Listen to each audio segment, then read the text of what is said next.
अस्सलाम वालेकुम दोस्तों, मैं आपको परफेक्ट वेब सॉल्यूशंस की तरफ से व्यू CLI 3 के इस ट्यूटोरियल सीरीज के दूसरे हिस्से मतलब पार्ट 2 में खुशामदीद कहता हूं। दोस्तों, मेरा नाम इमरान कासिम है और आज के इस व्यू ट्यूटोरियल में व्यू CLI 3 के वीडियो ट्यूटोरियल में हम व्यू JS2 और व्यू JS3 के CLI को कंपेयर करेंगे कि इन दोनों में क्या क्या डिफरेंस है। और उससे पहले हम सीखेंगे कि इंस्टेंट प्रोटोटाइपिंग क्या होती है व्यू CLI 3 के अंदर, जो कि सिर्फ और सिर्फ व्यू CLI में 3 में अवेलेबल है। तो इससे पहले कि मैं अपने इस वीडियो ट्यूटोरियल को स्टार्ट करूं, मैं आपसे रिक्वेस्ट करूंगा कि अगर आपने अभी तक मेरे चैनल को सब्सक्राइब नहीं किया तो काइंडली इसको सब्सक्राइब जरूर कर लें और साथ में मौजूद जो बेल का नोटिफिकेशन आइकन है उसको प्रेस करना मत भूलिएगा, ताकि आपको मेरी आने वाली हर नई वीडियो या सीरीज की नोटिफिकेशन आपकी ईमेल में या आपकी यूट्यूब ऐप में आपको मिलती रही और आप उससे अप टू डेट रह सकें। Thank you very much. तो चलिए शुरू करते हैं इस वीडियो ट्यूटोरियल को। तो सबसे पहले हम बात करते हैं इंस्टेंट प्रोटोटाइपिंग इन व्यू CLI 3। तो यहाँ पर मेरे पास cli.vuejs.org की वेबसाइट ओपन है। यहाँ से मैं गाइड में जाऊँगा और यहाँ पे बेसिक्स के अंदर इंस्टेंट प्रोटोटाइपिंग में जाऊँगा। तो इसमें ये लिखा है कि you can rapidly prototype with just a single .vue file with the Vue serve and Vue build commands. ठीक है, मतलब आप इंस्टेंट प्रोटोटाइपिंग कर सकते हैं व्यू CLI 3 के अंदर और उसके लिए आपको एक सिंगल व्यू फाइल क्रिएट करनी होगी और उसके बाद आप उसको व्यू सर्व या व्यू बिल्ड के थ्रू बिल्ड कर सकते हैं, व्यू सर्व के थ्रू आप उसको सर्व भी कर सकते हैं। तो उसके लिए आपको सबसे पहले ग्लोबली एक पैकेज चाहिए होगा जिसका नाम है CLI सर्विस डैश ग्लोबल। ये बहुत इंपॉर्टेंट पैकेज है, इसके बगैर आप व्यू सर्व या व्यू बिल्ड कमांड को एग्जीक्यूट नहीं कर सकते। तो चलिए जल्दी से पहले इस पैकेज को ग्लोबली इंस्टॉल करते हैं अपने सिस्टम में। तो यहाँ पर मैं व्यू स्टूडियो कोड को ओपन किया हुआ है। यहाँ पर view dash CLI 3 project folder मैंने ओपन किया हुआ है, जहाँ पर मैं व्यू CLI 2 और व्यू CLI 3 दोनों को इंस्टॉल करूंगा, फिर उसको हम कंपेयर करेंगे। तो यहाँ पर सबसे पहले हमें लिखना होगा sudo। चूंकि मैं मैक पर हूँ तो मुझे sudo लिखना पड़ेगा। अगर आप लिनक्स पर हैं तब भी आपको sudo लिखना पड़ेगा। अगर आप विंडोज पर हैं फिर आपको उसकी जरूरत नहीं होगी। तो install @view /CLI service global। I think मैंने ये ऑलरेडी पैकेज इंस्टॉल किया हुआ है, लेकिन एनीवेज मैं इसको दोबारा से आपके लिए इंस्टॉल करता हूँ। तो ये जो पैकेज है CLI सर्विस ग्लोबल, ये कुछ पैकेजेस डिपेंडेंट, इसके ऊपर कुछ पैकेजेस डिपेंड भी करते हैं, वो भी इंस्टॉल करेगा। जो जो इसके लिए रिक्वायरमेंट है वो सारे यहाँ पर इंस्टॉल होंगे।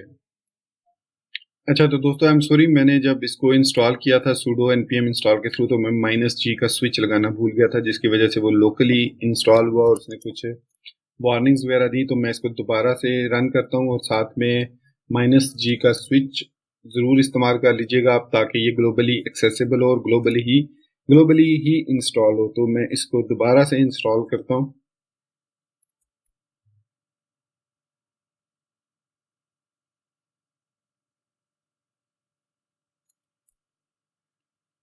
तो दोस्तों आप देख सकते हैं कि अब ये हमारे पास Vue CLI service globally 3.0.03 version install हो चुका है और उसने 28 पैकेजेस और इंस्टॉल किए फ्रॉम 37 कंट्रीब्यूटर्स और remove 1 package and updated 4 packages.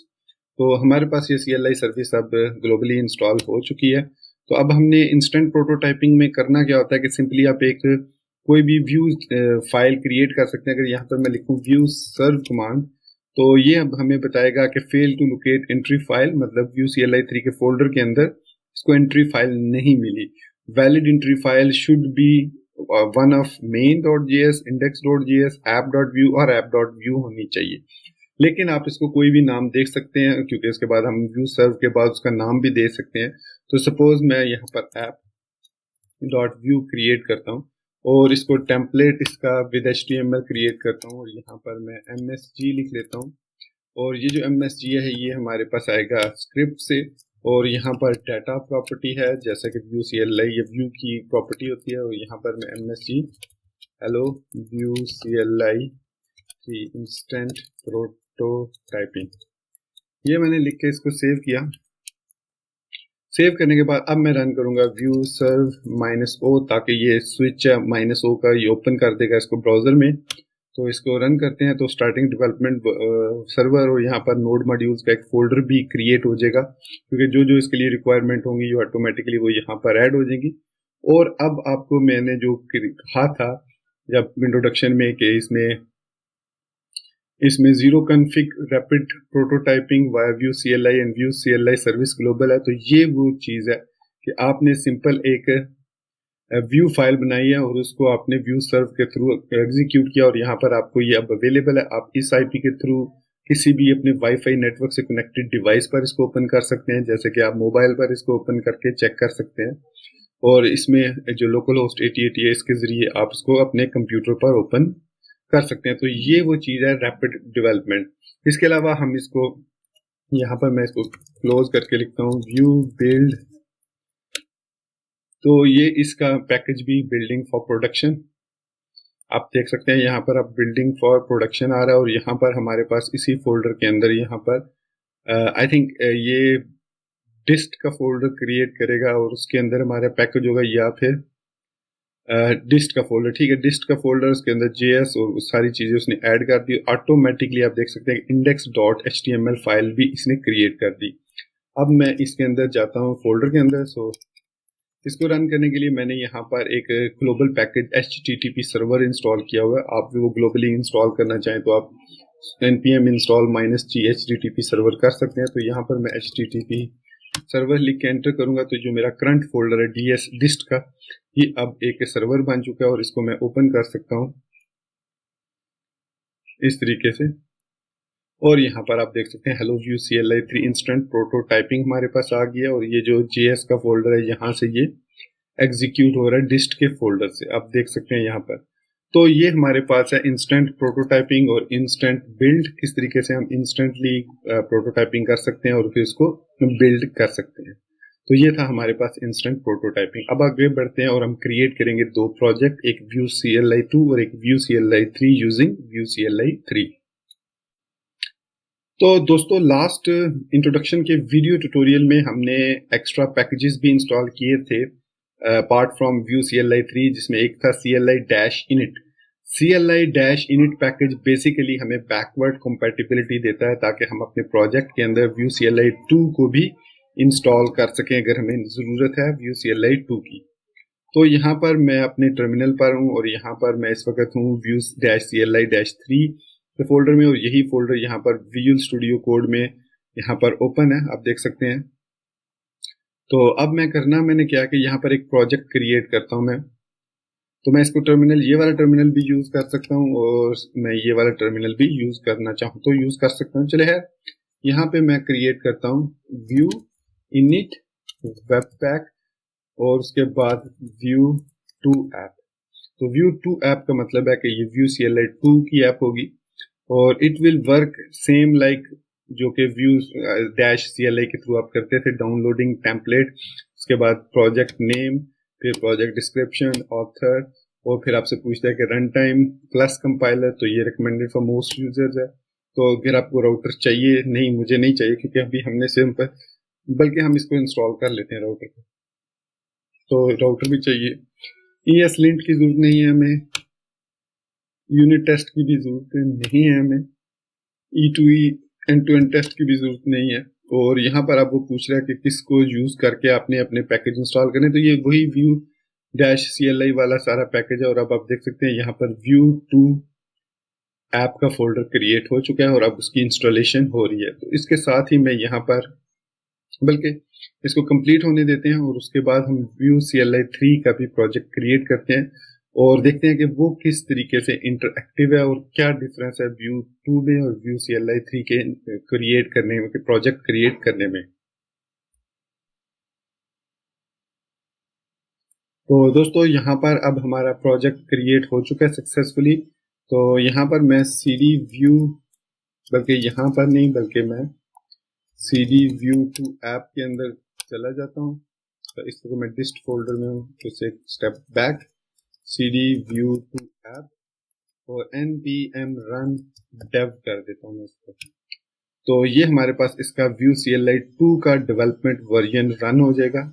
अब मैं वापस टर्मिनल पे आता हूँ और यहाँ पर अब हम इंस्टॉल करेंगे व्यू CLI 3 के जरिए व्यू CLI 3 का प्रोजेक्ट। तो उसके लिए हमें लिखना पड़ता है व्यू और क्रिएट, फिर अब आगे इसको आप नाम दे देंगे।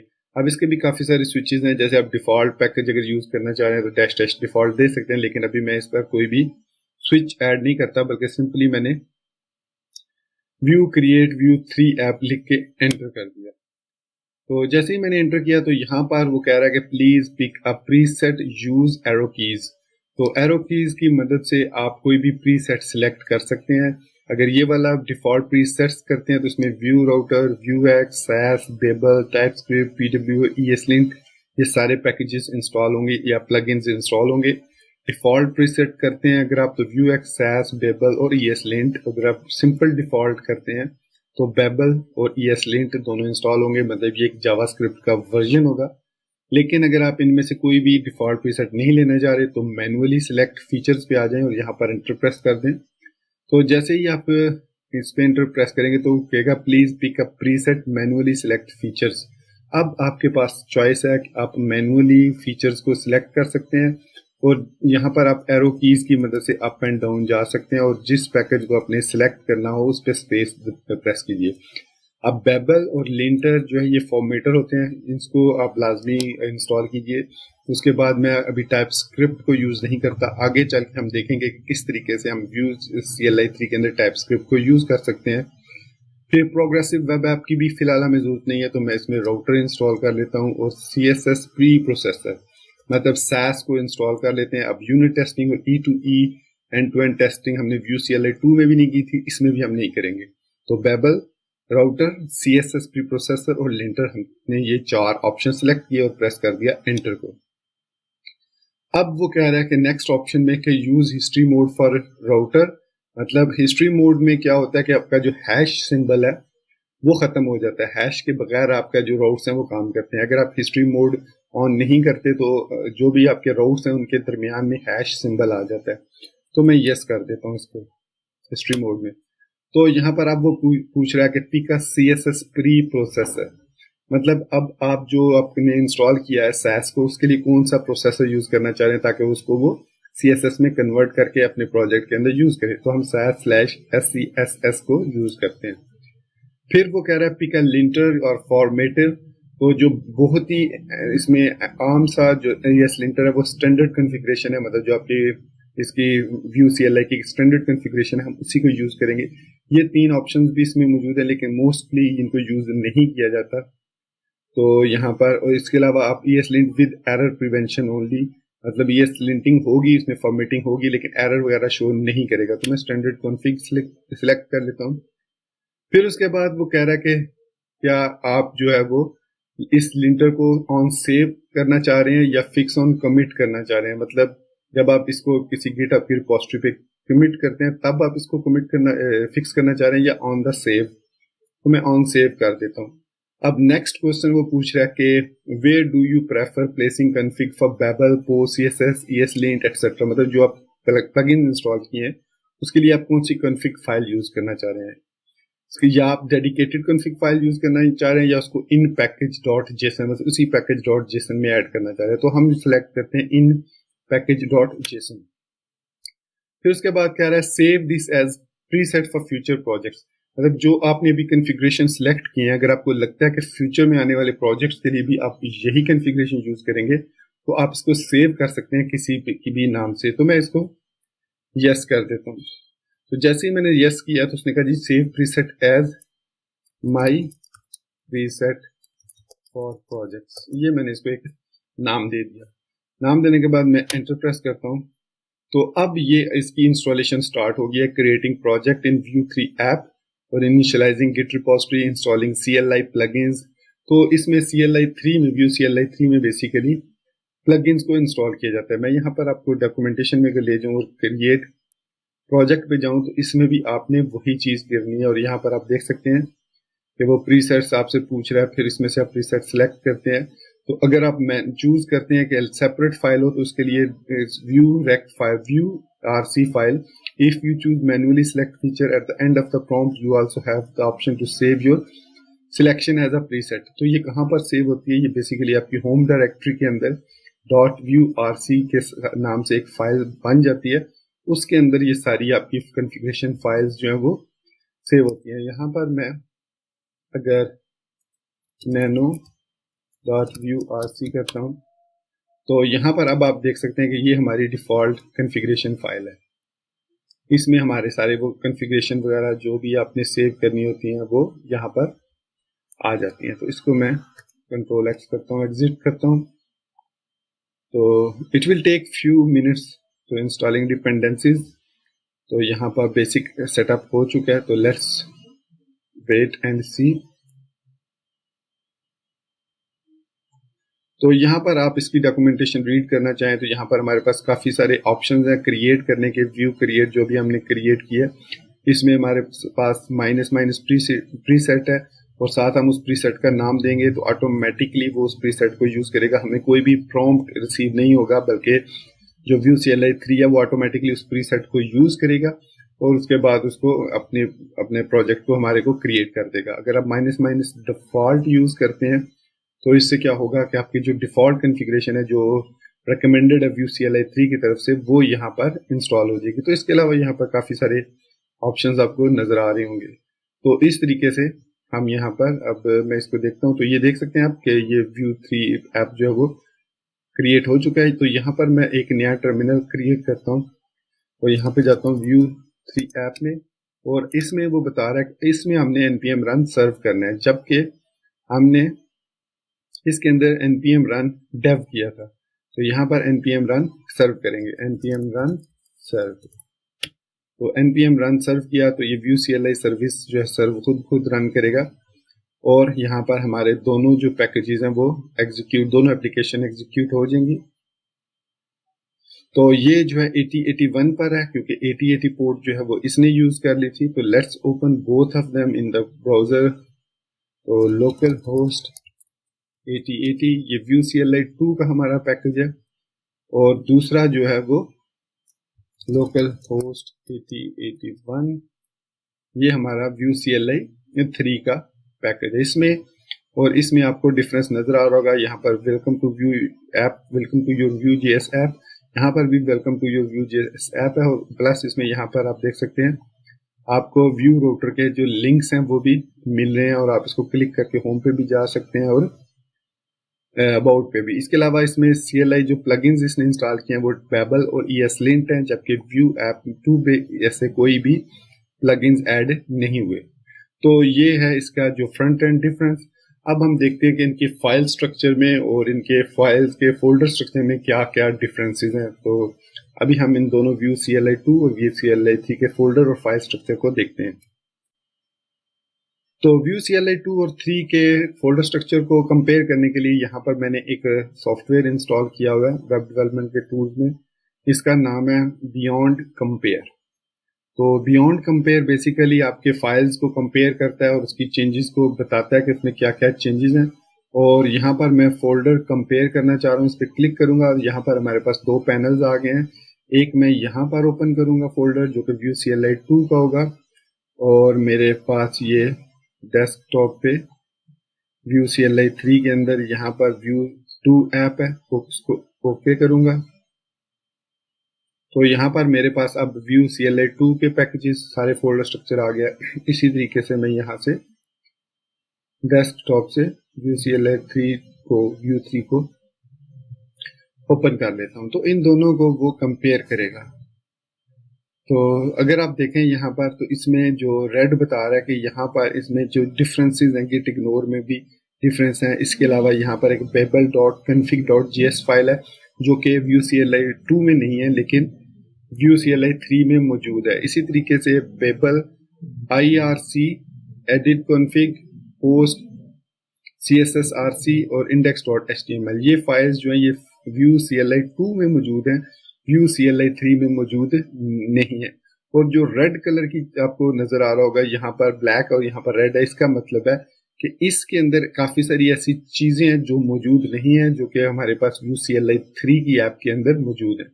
अगर मैं यहाँ पर package.json को ओपन करता हूँ तो यहाँ पर आपको नेम में सबसे पहले डिफरेंस मिलेगा, फिर वर्जन में, फिर डिस्क्रिप्शन आपको यहाँ पर नहीं मिलेगी लेकिन यहाँ पर मिल रही है, ऑथर नेम आ रहा है प्राइवेट रू सर्व की कमांड है, इसमें डेव की कमांड है, इसमें स्टार्ट की कमांड है, इसमें लिंक की कमांड है, और इसके बाद डिपेंडेंसीज इसमें व्यू 2.5.2 है, और जबकि इसमें व्यू 2.5.17 है। मतलब व्यू CLI 3 के अंदर जो व्यू का वर्जन है वो 2.5.17 है, और इसमें व्यू का वर्जन 2.5.2 है। व्यू राउटर का वर्जन सेम है दोनों में। इसके अलावा डिपेंडेंसी डेव डिपेंडेंसीज की अगर बात की जाए तो व्यू CLI 2 में हमारे पास आप देख सकते हैं कितनी डेव डिपेंडेंसीज हैं जो इंस्टॉल हुई हैं, जबकि इसके अंदर डेव डिपेंडेंसी में हमारे पास CLI डैश प्लगइन है। बेसिकली CLI डैश प्लगइन हमारे पास प्लगइन है जो हम क्रिएट भी कर सकते हैं व्यू CLI के अंदर Vue.js के लिए। तो इस तरीके से हमारे पास इसमें CLI प्लगइन है, CLI सर्विस है जो कि यहाँ पर नहीं है। इसके अलावा SAS लोडर और ये जो रेड कलर का दोनों साइडों पे नजर आ रहा है ये वो बंडल्स है जो कि एक में मौजूद है, दूसरे में मौजूद नहीं है। रूल्स का पैकेज, इंजन्स का पैकेज, ब्राउजर लिस्ट का पैकेज है, यहाँ पर भी आप देख सकते हैं दोनों में ब्राउजर लिस्ट सेम है। नोड व्यू लोडर इसमें मौजूद है लेकिन इसमें हमें व्यू लोडर नहीं मिलेगा। तो इसमें काफी सारे हमारे पास बैबल प्लगइन डैश ट्रांसफॉर्म है, यहाँ पर CLI dash plugin slash Babel है। तो यहाँ पर चूंकि प्लगइन मौजूद है तो इसलिए यहाँ पर भी वो मौजूद है। तो ये इसमें डिफरेंस है। अगर हम यहाँ पर एक और चीज देखें कि यहाँ पर हमारे पास जो SRC का फोल्डर है इसको ओपन किया तो यहाँ पर एसेट्स के फोल्डर में भी चेंजेस हैं। एसेट्स को ओपन करते हैं तो यहाँ पर जो logo.png है उसका साइज डिफरेंट है, 6849 डिफरेंट लोगो है उसमें डिफरेंट है। इस तरह कंपोनेंट्स में अगर हम यहाँ पर ओपन करते हैं तो यहाँ पर भी हेलो वर्ल्ड के अंदर जो कंपोनेंट क्रिएट हुआ है वो देख सकते हैं कि आपने यहाँ पर टेम्पलेट है, उसके अंदर हमारे पास मतलब बेसिकली ये वैसा ही टेम्पलेट है जैसा व्यू CLI 2 में है, लेकिन ये चेंजेस इसलिए हैं क्योंकि इसका जो फॉर्मेट है वो थोड़ा डिफरेंट है। तो देखने वाली चीज इसमें नेम है, देख सकते हैं प्रॉप्स है, मैसेज इसमें प्रॉप्स यूज कर रहा है तो प्रॉप्स को हम पास करते हैं डाटा। इसके अलावा यहाँ पर स्टाइल लैंग जो है वो CSS है, इसको ये कंपाइल करता है CSS में। तो इस तरीके से हमारे पास ये कंपोनेंट्स हैं। तो यहाँ पर इसके अलावा हमारे पास जो है व्यू के फोल्डर भी मौजूद है। इसके अलावा app.view को अगर देखें तो app.view के अंदर भी थोड़ा सा हमें डिफरेंस मिलेगा। तो खैर एनीवेज ये हमारे पास इस बियॉन्ड कंपेयर के थ्रू हम यहाँ पर देख सकते हैं कि काफ़ी सारी चेंजेस हैं इसमें। तो व्यू CLI के 2 के अंदर काफ़ी सारी चीज़ें ऐसी हैं जो कि व्यू CLI 3 में नहीं है, लेकिन व्यू CLI 3 में भी काफ़ी सारी चीज़ें जो व्यू CLI 2 में नहीं है। जैसे यहाँ पर व्यूज़ का फोल्डर है और यहाँ पर व्यूज़ का फोल्डर नहीं है, और ये जो व्यूज़ का फोल्डर है ये अबाउट और होम है। ये आपको यहाँ पर ये जो नज़र आ रहा है राउट्स के थ्रू लिंक, ये बेसिकली हमारे पास ये स्टैटिक फाइल्स हैं जो कि यहाँ पर व्यू CLI 3 के अंदर SRC के अंदर व्यूज़ के फोल्डर में है, और इसको यूज़ किया जा रहा है हमारे पास राउटर लिंक के अंदर। और ये जो राउटर लिंक है ये हमारे पास कॉन्फ़िगर्ड है router.js फाइल में। यहाँ पर आप देख सकते हैं कि ये router.js फाइल है, इसमें हमारे पास अब हिस्ट्री मोड है। तो हिस्ट्री मोड का मतलब ये होता है जब हम अबाउट पे जाएंगे तो /about आएगा। अगर मैं हिस्ट्री मोड यहाँ पर इसको कमेंट कर देता हूँ, सेव करता हूँ, ये एक दफ़ा फिर रिकम्पाइल होगा। रिकम्पाइल होने के बाद मैं इसको दोबारा रूट को ओपन करता हूँ। अब आपको देख सकते हैं कि यहाँ पर हैश का सिंबल आ रहा है। तो ये बेसिकली हमारे पास डिफरेंसेस हैं दोनों व्यू CLI 2 में और व्यू CLI 3 में। दूसरी चीज, आप व्यू CLI 3 को यूज करते हुए व्यू CLI 2 का प्रोजेक्ट भी क्रिएट कर सकते हैं। और यहाँ पर आप देख सकते हैं कि हमारे पास SRC का फोल्डर है, उसके अंदर राउट्स का फोल्डर है जिसमें हमारे पास वही उसी तरीके से राउट्स डिफाइन है, जहाँ पर वो पाथ होम पेज पे जाके हेलो वर्ल्ड कंपोनेंट को लोड कर रहा है। आप यहाँ पर मल्टीपल कंपोनेंट्स बना के यहाँ पर आप ऐड कर सकते हैं और ज़्यादा कंपोनेंट्स। तो यहाँ पर इस तरीके से, और उसके अलावा फिर आप यहाँ पर इनको कॉल कर सकते हैं जहाँ पर भी आप इसको कॉल करना चाहें। तो राउटर व्यू, यहाँ पर हमारा राउटर व्यू होगा, और आप राउटर लिंक के जरिए भी आप अपना लिंक भी क्रिएट कर सकते हैं इसके अंदर है। वो तो अब आगे चल के हम देखेंगे। तो ये था दोस्तों हमारे पास आज का वीडियो ट्यूटोरियल, जिसमें हमने देखा कि किस तरीके से हम स्केलेटन एप्लीकेशन क्रिएट कर सकते हैं Vue CLI 2 के लिए भी और Vue CLI 3 के लिए भी यूजिंग Vue CLI 3। तो दोस्तों नेक्स्ट वीडियो ट्यूटोरियल में हम GUI पे काम करेंगे कि किस तरीके से हम Vue CLI 3 के GUI को यूज करते हुए नया प्रोजेक्ट क्रिएट कर सकते हैं। तो नेक्स्ट वीडियो ट्यूटोरियल में हम Vue 3 GUI क्रिएट करेंगे using graphical user interface your browser. तो तब तक मुझे इजाजत दीजिएगा। उम्मीद करता हूँ कि मेरा ये वीडियो ट्यूटोरियल आपको दूसरे ट्यूटोरियल्स की तरह पसंद आया होगा। आप इसको लाइक करना, मेरे चैनल को सब्सक्राइब करना नहीं भूलेंगे। अपनी दुआओं में याद रखिएगा। Thank you very much for being with me till end. Take care. अल्लाह हाफिज एंड बाय।